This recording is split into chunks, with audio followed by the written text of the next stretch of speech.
I've been finding myself more and more fascinated with the study of the Tanakh, also known as the Pentateuch, also known, I believe, in ancient Paleo-Hebrew as the Torah, which are the first 5 books of the Bible, which are, some may know, many may not know what the first 5 books of the Bible are, because I know that many have been misled and dismayed as to what the scriptures actually, in truth, organically pertain to. And if that just so happened to be one of you, as it was one of me, although I had a bit of knowledge concerning the Bible due to my interest as a young child. I was intrigued by the stories. But for those of you who don't know, to get back on track, what the first 5 books of the Bible are, the Tanakh, the Torah, the Pentateuch, they are Genesis, Exodus, Leviticus, Numbers, and Deuteronomy. Those are 5 books. These are the ancient, archaic scripts that come out of, they were translated out of Hebrew, is the root language, then Greek, then translated into English. That is an ancient text that was written by a specific people group, nation of people. It chronicles their experiences in the earth, going through various captivities, various interchanges between nations, intra-national fallouts, disputes and things that took place within the kingdom, within our kingdom, Jerusalem. So the book chronicles a lot of these things. It even records certain prayers or the thoughts of the prophets and prophecies. Of course, the word prophet is relative to prophecy. And you got to look up the word prophecy. We got to know what these terms actually mean. But these men wrote words of things that were to come, and they were speaking futuristically up into the thousands of years. Some things would be immediate prophecy, like things that were to happen within the day, the minute, the week. You understand? And then there were other prophecies made by, such as the prophecies of Obadiah and certain prophecies of Ezekiel that were made that projected far into the future by thousands of years. Things that had not happened. But our prophets were able to record certain events that hadn't even happened in their time. I hope I'm making myself clear. So this book that we now call the Bible, and I'm not going to get too far into the definition of the word Bible, coming from the word biblios, as in the word that is used in biblioteca, a Spanish word. I'm not going to get into the definition of it yet, because what's more important is that we need to know that this Bible that was written thousands of years ago from men of our own national origin, Israelites. If many of our people that have been given by names don't know this, then they won't know how crucial it is for them to understand what the Bible is talking about, who the Bible is talking to. There are certain times that there are people in there that is talking, and you have to identify who it is. Is it a prophet talking to, say, the common citizen of Israel? Or is it the prophet talking to a king? Or is it the king talking to the congregation of Israel? We got to know these things. Now, what I was getting to is that if the people who are by name Black, Hispanic, Native American, Cuban, Haitian, Jamaican, Puerto Rican, Dominican Republic, Barbadian, Trinidadian, Guyanese, non-Portuguese, Brazilian, non-Hamitic Africans, wherever we may have been scattered, if they don't know that that book actually pertains to them, then it'll be kind of difficult, honestly, to make the connection between the book being addressed to me or to the nation of Israel and what it is my response should be in action, what it is that I actually should do. And I think this is something that I struggled with. This is why I'm making this voice recording.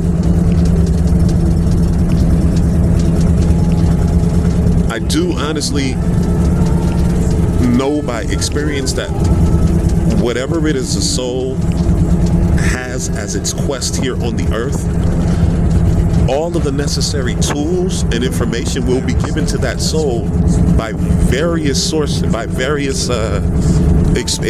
means. Everything will be presented to that soul so that they may be of best use for their soul's mission on the earth. I hope that was clear. And I could tell you things firsthand throughout my life in retrospect, that have taken place. In retrospect, I didn't understand it as I was going through it. You know what I'm saying? Through whatever it may have been. You know what I'm saying? Whether on an emotional plane or a financial plane or just whatever my mental space was at any given time and given challenge. You know what I'm saying?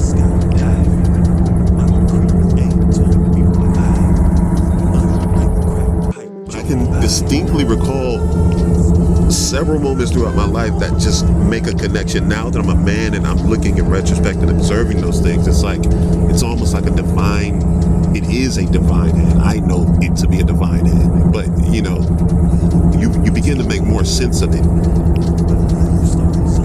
as you examine those things. You know what I'm saying? In retrospect. Not to get lost, but my primary point was the importance of understanding that the Bible, that the Tanakh, the Pentateuch, is the book of those people that we call African Americans, Cubans, Haitians, Jamaicans, Barbadians, Trinidadians, Guyanese, Brazilians, Peruvians, Colombians, Mexicans, Native Americans. So, do not be dismayed as well at the variance in color, because even in the Bible it speaks of the children of Israel having a variance of shades as in color, so much that you wouldn't be able to identify one Israelite from another. One Israelite from another. Why? Because there had been many miscegenations that took place, mixings. You know what I'm saying? A lot of our people were mixed among different nationalities of people, and then they begin to assimilate into the culture so much so that you can no longer identify them. But at our root, at our base, we are a very dark-hued people. That's just what it is. I know a lot of people make a lot of fuss about complexion, and if you have an issue with me saying that the ancient Israelites were of a dark hue, then that is a sign of what you call racism in the negative sense. You gotta be honest.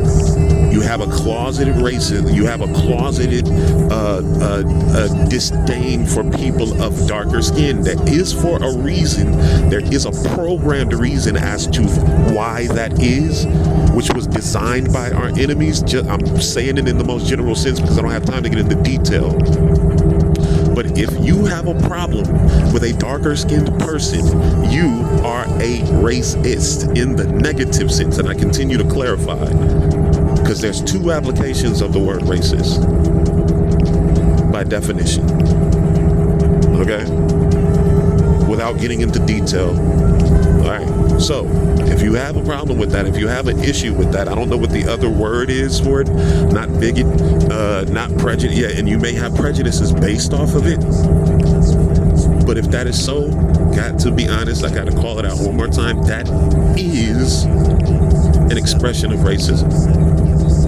You know, I can't count the number of times where I've had a discussion with and I was even under the impression that the man that we call Jesus, Yahweh Shai, was a white man when I was younger. And actually, one of my brothers, my fellow brothers, my Ak, Benjamin Briggs, stood 10 toes down, firm, bold, saying that Jesus was a black man. In my ignorance at a young age, at 11 and 12, I did not know that, because all of the information that I had been given to up until that age suggested that Yahweh Shai, who the world ignorantly calls Jesus, was a white man. Come to find out, he's a black man, and I just so happen to come from the same tribe as him. Of those remnant that were scattered throughout the earth, and here I am in the extreme western hemisphere, also known as the Pacific West Coast, Southern California, speaking English and not my father language, which would be and is Hebrew. See?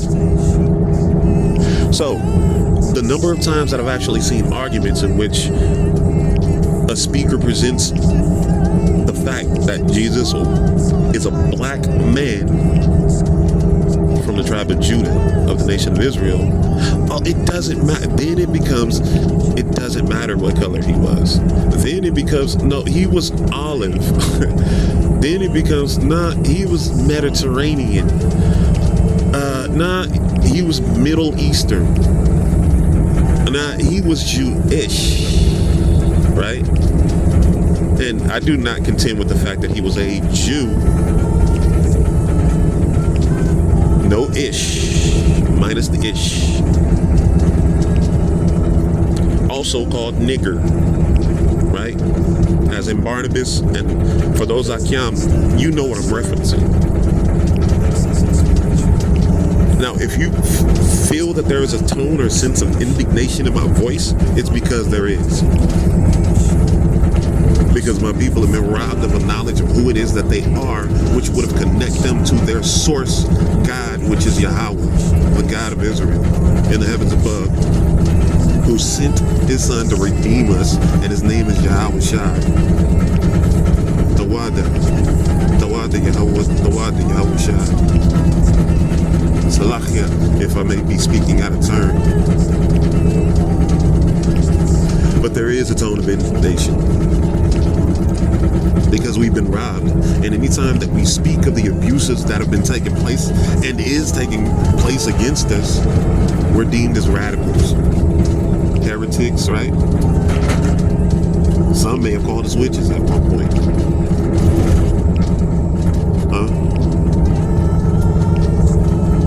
Rebels, and that I am. I accept that title gladly, coming from the lips of my enemies. I'm a soul rebel against these wicked ways of men. So that book is a good book. It is a good book, definitely. It also speaks about the downfall and the destruction as is happening right now in the present day, Gregorian year 2024. No. I go by the Hebrew calendar year of 5,785, I believe it would be now. That will let us know what time exactly it is. And it is the time and destruction of our enemies, though they may roar as lions. And I'm happy to be here to witness the prophecies come to fruit. And as I say before, and as I say now, and I will always say, even if the Most High God decided to snatch my breath at this very moment, which I know that he's very well capable of, I will go down saying, thank you for letting me know that I am not just a nigga in America, and that I am an Israelite from the tribe of Judah. Judah being the fourth son of Jacob, Jacob, whose name was later changed to Israel after wrestling with an angel. That is the seed lineage from which I sprang. And it feels good. Hashtag KG, Prince of the Promise. Hashtag KG, Star of Israel. Hashtag KG, beat dashing. Hashtag KG for president.